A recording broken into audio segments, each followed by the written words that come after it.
आप सभी अवगत हैं कि एक बड़ी दुखद घटना और एक बड़ी घटना प्रतिवेदित हुई थी। गोपाल खेमका जी की हत्या से संबंधित घटना प्रतिवेदित हुई थी। आवाज़ नहीं आ रही है। तो पूर्ण रूप से वैज्ञानिक और तकनीकी अनुसंधान के आधार पर जो घटना स्थल से सूत्र प्राप्त हुए थे, जो वहाँ पर लगे कैमरे से जो सूत्र प्राप्त हुए थे, जो मोटरसाइकिल के संबंध में जो सूचनाएं दिखी थी, जो शूटर था उसका जो हुलिया मिला था, जो कपड़े पहने थे, इन सभी के आधार पे पूरे शहर के जो सीसीटीवी कैमरे थे उसे एक के बाद एक सबको लेकर के और उसको तकनीकी साक्ष्य संग्रहित किया गया। जहाँ तक ट्रेस मिला उस मोटरसाइकिल का, वहाँ तक तकनीकी जो एसआईटी की टीम है वो गई। उसके बाद मोटरसाइकिल की पहचान की गई। मोटरसाइकिल के पहचान के बाद उसके धारक, फिर उस व्यक्ति की पहचान की गई, उसकी गिरफ्तारी की गई। उससे पूछताछ के बाद अन्य आयामों को इस पे उद्घाटित किया गया है। इस संबंध में जो घटनाएं हुई है, ये पूरे इस गोपाल खेमका जी की हत्या के परिप्रेक्ष्य में, इसके संबंध में पटना सीनियर एसपी आपको विस्तार से अभी बताएंगे कि किस प्रकार से इन्होंने किया है।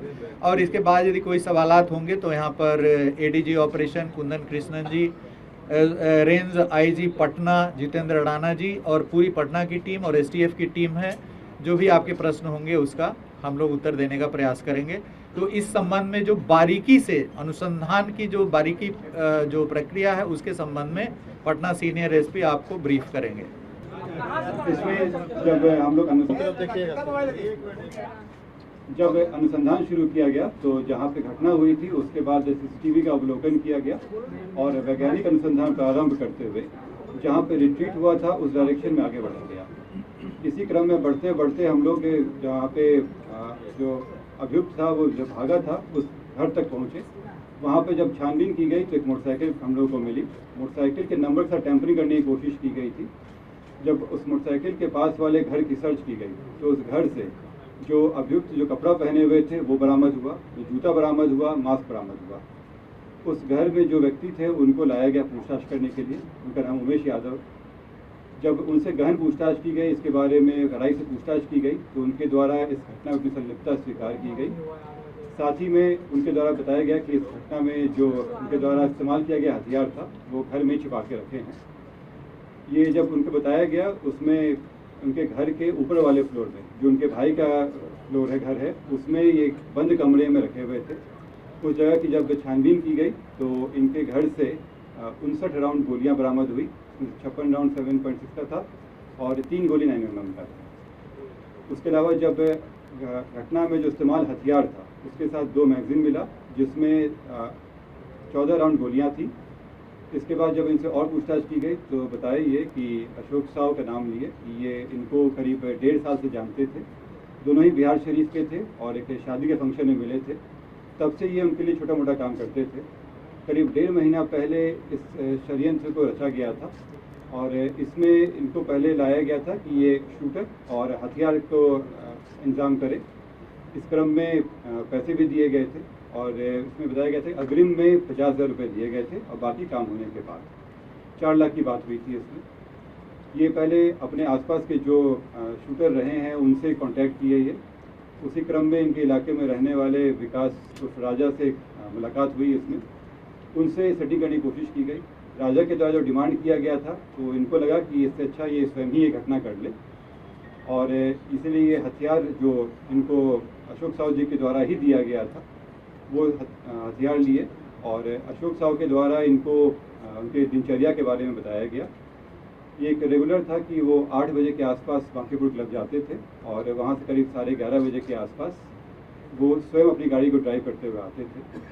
क्लब से नॉर्मली उनके एक दोस्त भी आते थे जिनको एक बाकरगंज मोड़ पर ये उतार देते थे। इसी के रेकी करते हुए वो उस दिन घटना के दिन भी वो बाकरगंज मोड़ पर पहुँचा।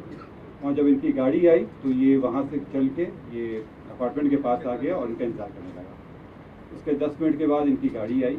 गाड़ी पहले से ही देखा हुआ था, नंबर भी से पता था। जैसी गाड़ी आई ये उसमें फायर किया और चला गया। अगले दिन जैसे पहले से तय था इन लोग के द्वारा, ये लोग जेपी गंगा पथ पर मिले, ये और अशोक साहब, मालसामी थाना क्षेत्र में। वहाँ पे बची हुई 3.5 लाख रुपए इनके द्वारा दी गई। इसमें खास बात यह है कि इसमें आपस में बातचीत करने के लिए मोबाइल खरीदा गया था और सिम भी उमेश यादव के नाम से ही खरीदी गई थी ताकि अशोक साहू का नाम नहीं आ सके।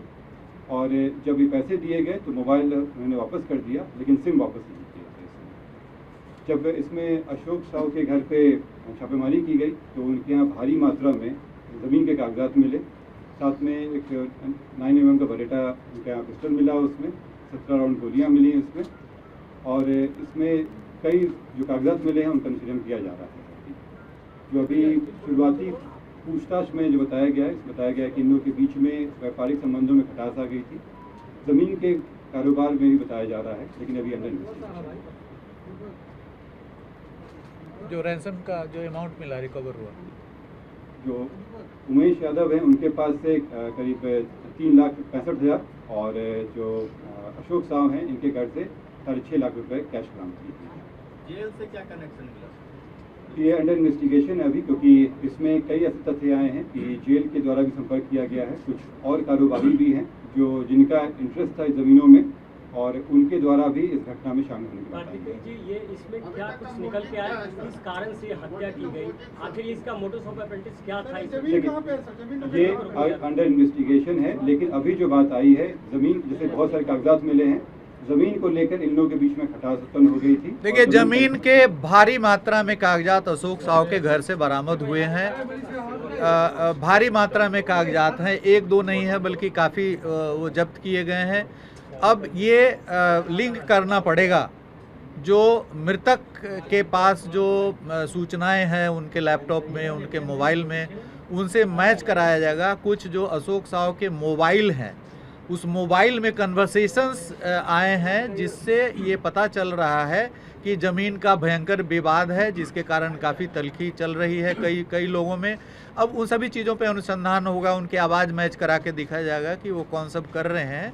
तो ये भूमि के जो भारी मात्रा में कागजात अशोक साहू के घर से बरामद हुए हैं, वो सब अभी नहीं शेयर किया जाएगा, लेकिन भारी मात्रा में ज़मीन के कागजात। गोपाल खेमका को ही ये टारगेट क्यों कर रहा था सर? ये तो बड़ी बात है कि बड़े नस्ल थे वो, उनके बेटे के भी हत्या 2018 में। हाँ, इस संबंध में STF के द्वारा इसमें काफ़ी सत्यापन किया जा रहा है।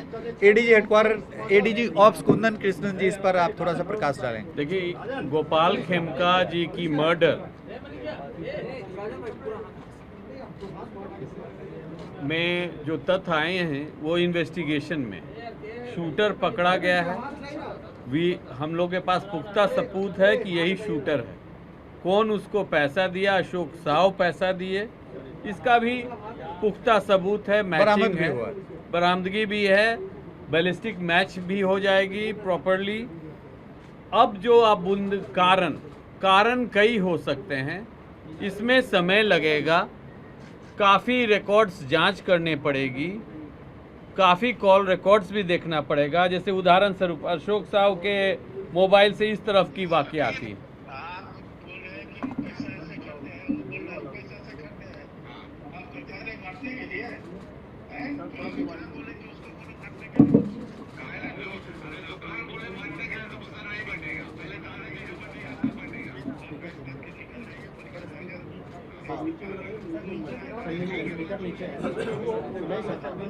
अरे मेरे बदौलत है, ये आपके बदौलत है, तो आप उसका फायदा आप भरपूर उठा रहे हो। किसका बदौलत है मतलब नहीं समझे?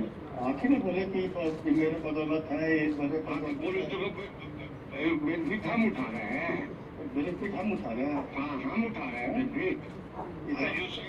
आज भी बोलते हैं उन्होंने हम बता रहे हैं आपको बात हमसे नहीं, हम कोई चीज क्या फालतू कर रहे हैं, पहले ये बताओ ना हमको, तुम क्या फालतू कर रहे हैं, तुमसे बात बताओ तो। हम यही तो बोल रहे हैं, सीधे यही ना बोले, तुम कागज हमको दे दीजिए, दे दीजिए, फाइल दे दीजिए, कागज जो देगा तो ना हम देंगे। अच्छा नहीं देगा तो जिम्मेदार हम रहेंगे। अरे भैया नहीं देगा तो ये तो नहीं बोलना है, वो जवाब देगा। जैसे मिंटू नहीं दे रहा है, क्या चीज क्या बोले आप? आनंदपुर में के संजय को 1.5 करोड़ देंगे, किसको बोले गए भाई? कौन भी झूठ बोलता है, माँ झूठ भी हम बोले गए, बताओ तो किसको बोले गए कि हम 1.5 करोड़ रुपया देंगे? कौन बोला है तुमको? कौन बोला है? के सामने में है। अरे तुम अभी बोलो ना, अभी बहुत कॉन्फ्रेंस से बात करा देते हैं। कॉन्फ्रेंस तो इस तरह तो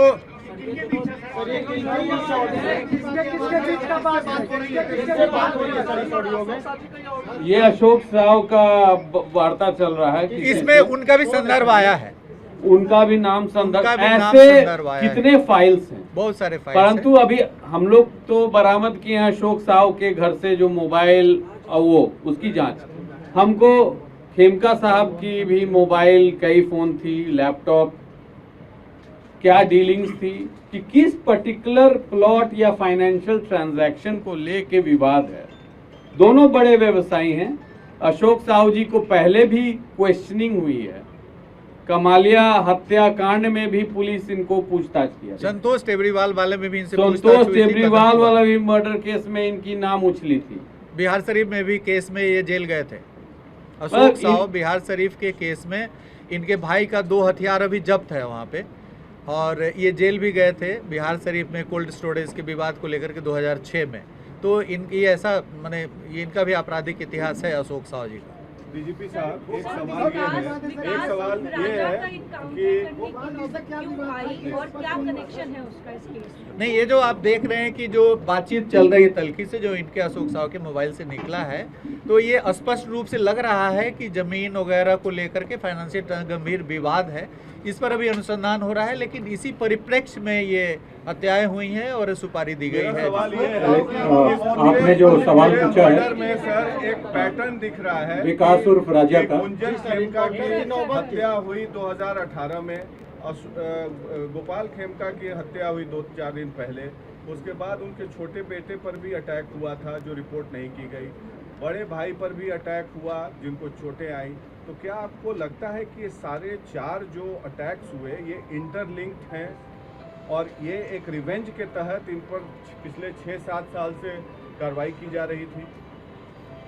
नहीं, जो गुंजन खेमका हत्याकांड की बात आप कर रहे हैं उसमें मैं सीआईडी से काफ़ी बल्कि उद्भेदन सीआईडी नहीं किया था 2018 में। वैशाली जिला से समय करीब 20 दिन हो गया था, केस नहीं खुल रहा था, तो तत्कालीन डीजीपी केएस द्विवेदी और मैं एडीजी सीआईडी स्वयं गया था वहाँ पे घटनास्थल पे, और काफ़ी समय देकर के उसमें अनुसंधान हुआ था और चंद 1 महीने के अंदर में उसमें चार्जशीट समर्पित किया गया था 4 लोगों पे। और उसके जो शूटर थे, जो अभिषेक वर्मा उर्फ मस्तू, 2021 में बाईपास थाने में उनकी हत्या हो गई, 2 लोगों की हत्या हुई थी, सुनील और इनकी, उस कांड में भी चार्जशीट हुआ है। तो जो शूटर थे गुंजन हत्याकांड की, और वो भी ज़मीन विवाद में ही गुंजन की हत्या हुई थी। एक बिस्कुट फैक्ट्री की ज़मीन थी हाजीपुर महुआ रोड पे, तो बिस्कुट फैक्ट्री वहाँ पे नहीं लग पाया था, तो उस ज़मीन को कई सारे क्रेता थे जो उसको खरीदना चाह रहे थे। गुंजन खेमका के मोबाइल में भी मिला था उस प्लॉट का पूरा डिटेल्स, और उसके बाद उसमें कई सारे जो लोग कंपटीशन चल रहा था उस खरीदने के लिए, तो उस ज़मीन विवाद के परिप्रेक्ष्य में उनकी हत्या वहाँ पे हाजीपुर औद्योगिक थाना में हुई थी। उसमें पुलिस ने अनुसंधान करके शूटर सहित जो काफ़ी जो उसमें ज़मीन में जो जुड़े हुए लोग थे, जो वैशाली ज़िले के 2 लोग थे, 4 लोगों पे चार्जशीट करा गया था, वो भी कांड विचाराधीन है उसमें। और उसमें जो अभिषेक उर्फ मस्तू था, उसका नागालैंड का एक लाइसेंस था, नागालैंड से लाइसेंस उसको मिला हुआ था पिस्टल का, ऑल इंडिया लाइसेंस था, उसको भी जब्त करने के लिए नागालैंड प्रशासन को उस समय हम लोगों ने लिखा था। बाद में वो न्यायालय के आदेश पर वो पिस्टल मुक्त हो गया था और उसमें काफ़ी सारी आगे की कार्रवाई हुई थी।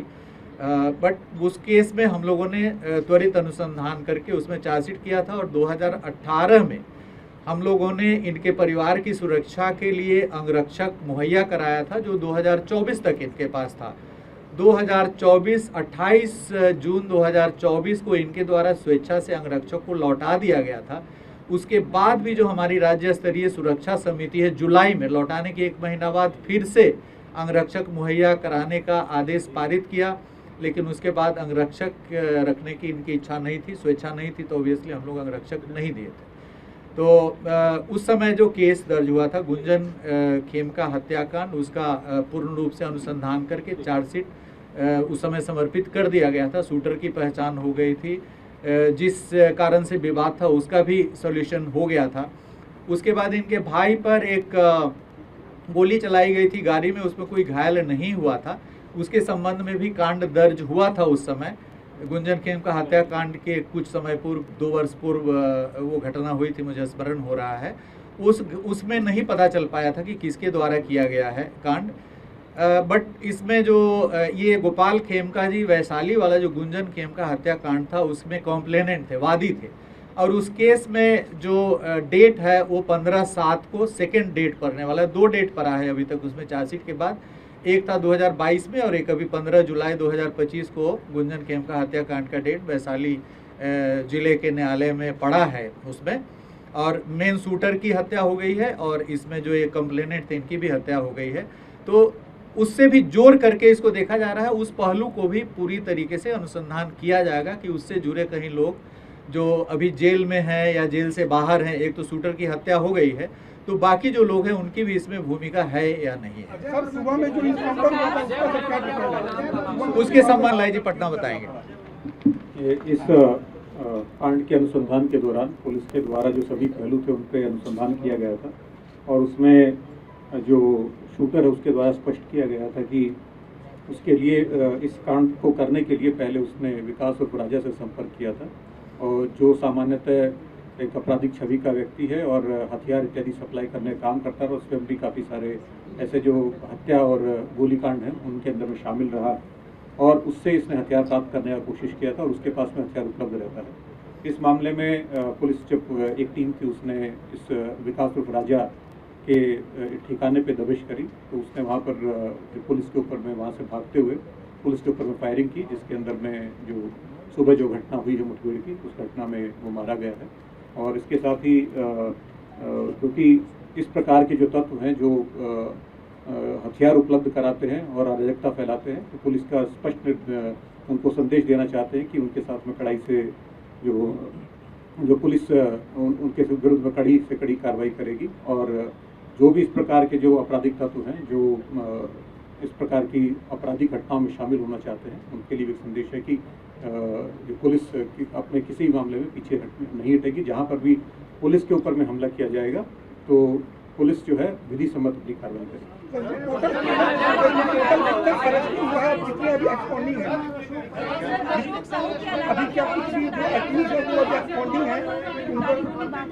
अभी नहीं, इसमें जो सुपारी देने वाले थे अशोक साहु गिरफ्तार हो गए, जो शूटर थे वो गिरफ्तार हो गए, जो पहले जिनसे संपर्क किया गया था ज़्यादा पैसा मांग रहे थे वो मुठभेड़ में मारे गए हैं।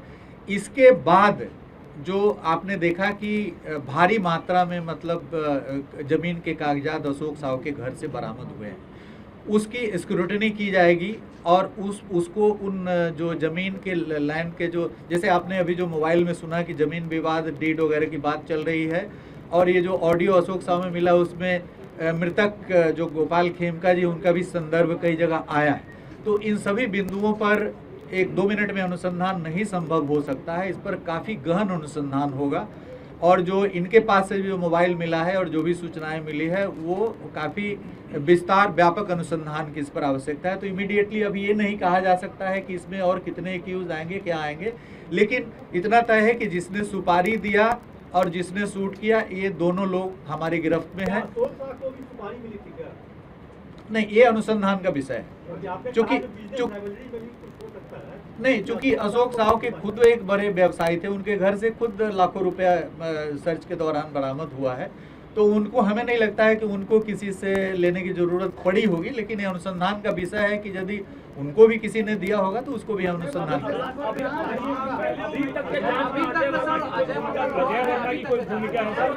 नहीं। देखिए, अभी जो कोई भी हत्याकांड प्रतिवेदित होता है तो उसमें विभिन्न आयामों से अनुसंधान होता है। जैसे यही जो अभी जो ये हत्याकांड है इसमें कम से कम 1 दर्जन दिशाओं में हम लोग अनुसंधान को ले गए।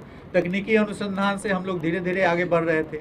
उसके बाद जो शूटर्स हैं, जितने सारे शूटर्स हैं, सभी शूटर्स पे भी हम लोगों ने उसका चेहरा, उसका जो मोटरसाइकिल में आप जो ड्रिल डॉल देख रहे हैं, ये आदमी का उस ड्रिल डॉल से मिलान करते हुए हम लोगों ने दर्जनों शूटर्स के संबंध में अनुसंधान किया है। तो इस पर जो तकनीकी अनुसंधान के कारण जो हमें जहाँ तक एकदम लीड मिल रहा है और वहाँ से जो शूटर मिला और उसके यहाँ से जो सुपारी के पैसे थे, जो अभियुक्त पकड़ाया है शूटर, इसकी बच्ची भी पढ़ती है किसी स्कूल में, 45,000 रुपया इसको फीस भी देना था, इसको फीस के लिए पैसा की कमी पड़ रही थी, जाकर के स्कूल में फीस भी जमा किया। तो हम लोग वहाँ से भी फुटेज लेंगे, करेंगे कि हाँ ये चूँकि जो पैसा लिया था उसमें से जितना पैसा लिया था उसमें 40-45 हज़ार कम बरामद हुआ है। वो बता रहा है कि हम स्कूल में फीस जमा की, तो वहाँ से भी हम लोग फुटेज संकलन करेंगे। तो इन सभी चीज़ों का अनुसंधान आगे बढ़ेगा और इस अनुसंधान में हर बिंदु पर अनुसंधान किया जाएगा। काफी व्यापक इस पे बाकीपुर क्लब में क्या किसी अधिकारी ने इंफॉर्मेशन पास ऑन किया था क्या शूटर को उनका डेली रूटीन बताने के लिए? देखिए, बाकीपुर क्लब के सर्विस मेंबर थे, रेगुलर मेंबर नहीं थे, और हाल के कुछ दिनों से इनकी उपस्थिति बहुत कम थी, नगण्य थी बाकीपुर क्लब में। आप समझ सकते हैं कि क्यों, ये समझने की चीज़ है कि क्यों। तो शुरू में 2016 के पहले, आप समझ सकते हैं क्यों मैं 2016 बोल रहा हूँ, तो 2016 के पहले रेगुलर विजिटर थे वहाँ पे, 2016 के बाद से ये कम विजिट करने लगे, लेकिन सर्विस मेंबर वहाँ पर थे, रेगुलर मेंबर नहीं थे।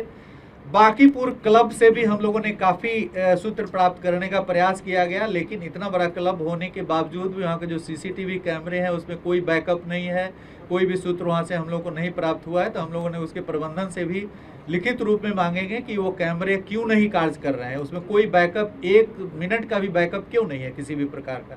इतना बड़ा क्लब है जहाँ पे एक से एक उद्योगपति जा रहे हैं वहाँ पे, और वहाँ पे किसी भी प्रकार का बैकअप नहीं रखा गया है। तो इसकी भी अनुसंधान में पड़ताल की जाएगी कि वहाँ के सीसीटीवी कैमरे में बैकअप वगैरह क्यों नहीं रखा गया, वो क्यों नहीं कार्यरत है, इस पर भी हम लोग अनुसंधान करेंगे। तो जो जिस तरह से आप कह रहे हैं कि इसमें बहुत अनुसंधान की जरूरत है, तो आने वाले समय में इसमें और भी कई नाम और खुलासे हो सकते हैं। निश्चित रूप से आ सकते हैं। इस पे जब अनुसंधान होगा तो इसमें चूंकि फाइनेंशियल चीजें इन्वॉल्व है, तो इसमें फाइनेंशियल चीजों में और भी अभियुक्त आएंगे, लेकिन ये जो डॉक्यूमेंट्स मिल गए उसकी स्क्रूटनी के पश्चात ही हम लोग। के बारे में कोई जानकारी? एक क्लब के पास था, एक डिस्कोमान के पास, लाइनर के बारे में कोई जानकारी है?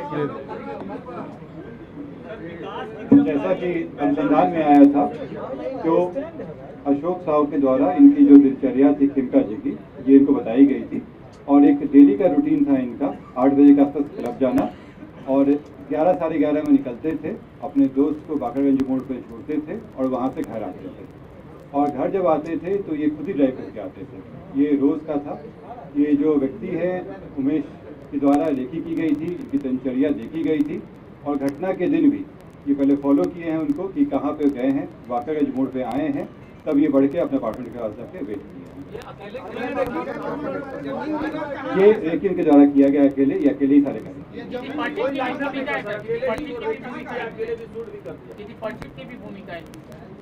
अभी जो दोनों अभियुक्त हैं उनको जेल में भेजा जा रहा है, फिर उनको रिमांड पे लेके उनसे गहन पूछताछ होगी, जिसमें बाकी सारे अगर किसी और की संलिप्तता है या बाकी और भी बिंदु हैं तब तो उनके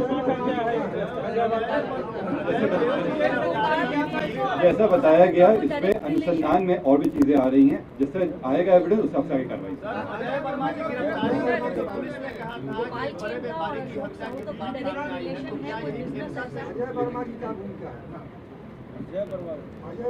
मैंने आपको बताया जिसकी आप बात कह रहे हैं, इसमें गहन अनुसंधान चल रहा है, इसमें कई सारे लिंक हैं। जब पुख्ता सबूत आएगा उस हफ्ते पे कार्रवाई होगी। जैसे पहले बताया गया 2 गिरफ्तारी है इसमें, और एक व्यक्ति जो इसमें पहले से इन्वॉल्व थे उनका एनकाउंटर।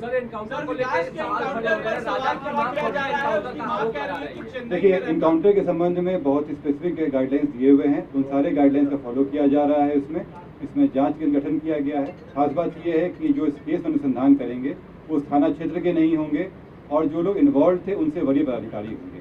सारी चीजें एसओपी के तहत हो रही हैं, इसमें कहीं भी इस तरह की।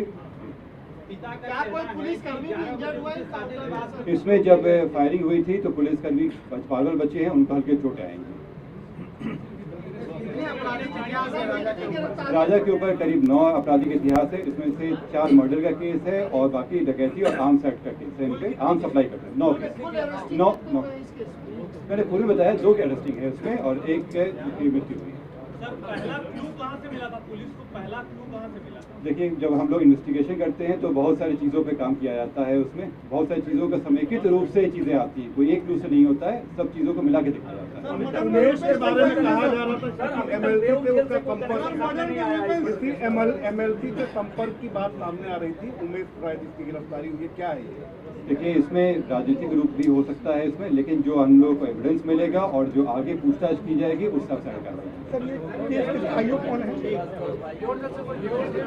देखिए, जेल से जो कनेक्शन की बात आ रही है इसमें, ये अनुसंधान का विषय है और इस पर हम लोग काम कर रहे हैं। अगर आएगा तो कार्रवाई करेंगे। तो आप लोगों को बहुत बहुत धन्यवाद, थैंक यू सो मच। और आगे जो भी अनुसंधान होगा उसमें हम लोग समय समय पर आपको ब्रीफ करते रहेंगे। Thank you so much.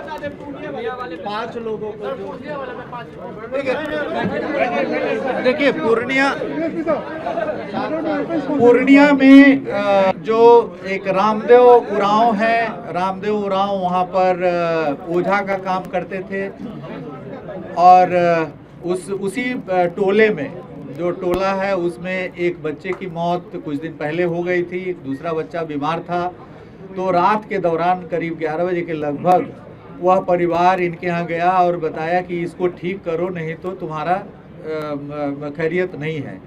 और उसके बाद वो पूरे गांव, जो उस मोहल्ले के जितने टोले के जितने सारे लोग थे, वो सब वहाँ पे ओझा के यहाँ वो गए और वो बताया कि इसको ठीक करो, नहीं तो ये ठीक नहीं होगा। उसके बाद उसके साथ काफ़ी मारपीट किया गया, जो एक तरह से उनको कहे कि वो एक डॉक्टर का काम कर रहे थे, उन पर विश्वास भी होता है कि वो ठीक कर देगा, लेकिन पहला भी ठीक नहीं हुआ, मर गया, और दूसरा भी बीमार पड़ गया। तो काफ़ी उद्वेलित होकर के, आक्रोशित होकर के इन लोगों ने काफ़ी मारपीट किया।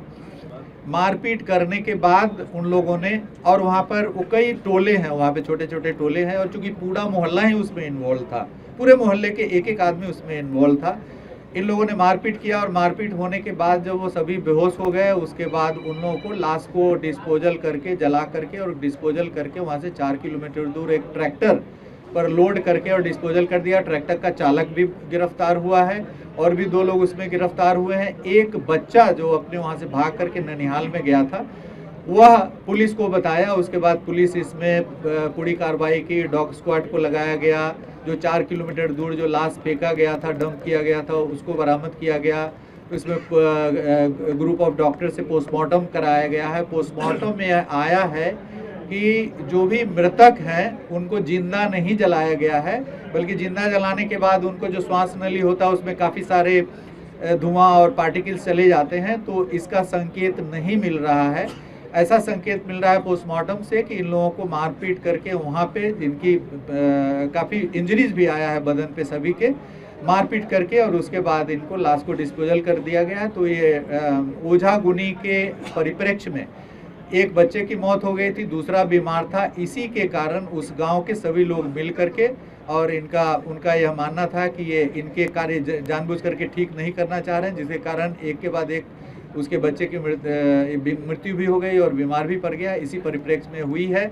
इसमें पूरी तरीके से वैज्ञानिक अनुसंधान किया गया है। पुलिस के द्वारा किसी भी प्रकार की कोई सूचना वहाँ से तुरंत नहीं प्राप्त हुई। वहाँ का चौकीदार जो पहले था उसकी मृत्यु हो गई थी, उसकी जगह पे कोई भी चौकीदार वहाँ पे कार्यरत नहीं था।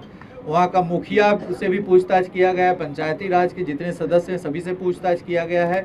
मुखिया जी का भी घर वहाँ से कई किलोमीटर दूर पे है, छोटे छोटे टोले हैं वहाँ पे। मुखिया जी ने कहा कि हमको भी जानकारी नहीं पता हुई।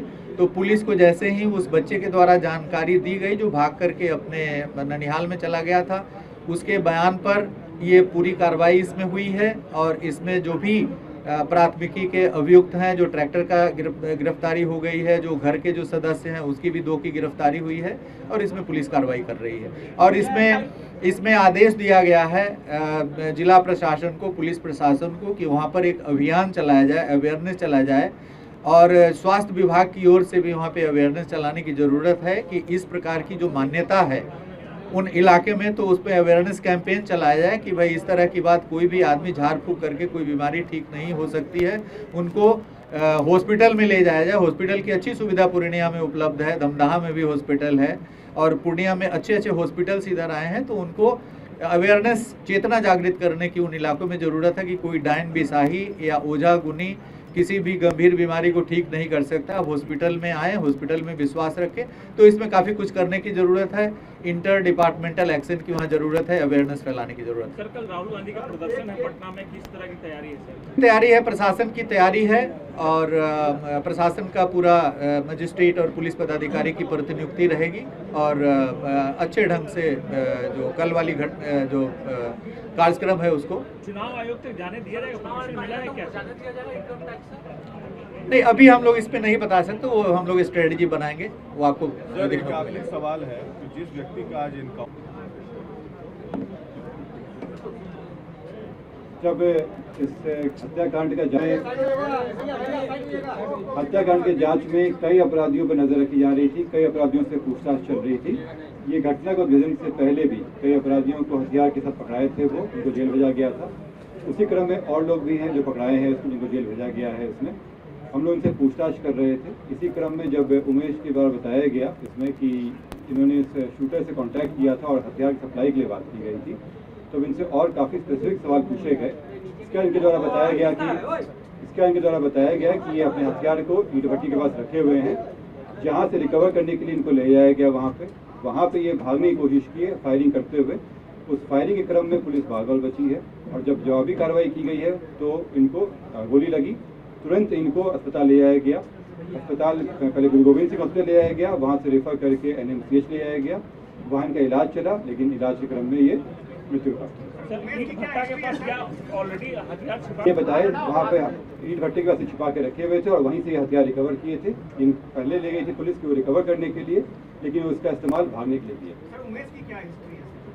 उमेश की हिस्ट्री में निकलवा रहे हैं इसमें। उनके यहाँ जिस तरह से गोलियां और हथियार बरामद हुए हैं और जिस तरह का सोफिस्टिकेशन चाहिए होता है इस तरह में, इससे स्पष्ट है कि ये पहले भी हथियार का इस्तेमाल कर चुके हैं।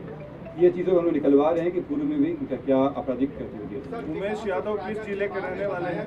वो पटना के मालसामी क्षेत्र के रहने वाले हैं, ओरिजिनली ये बिहार से।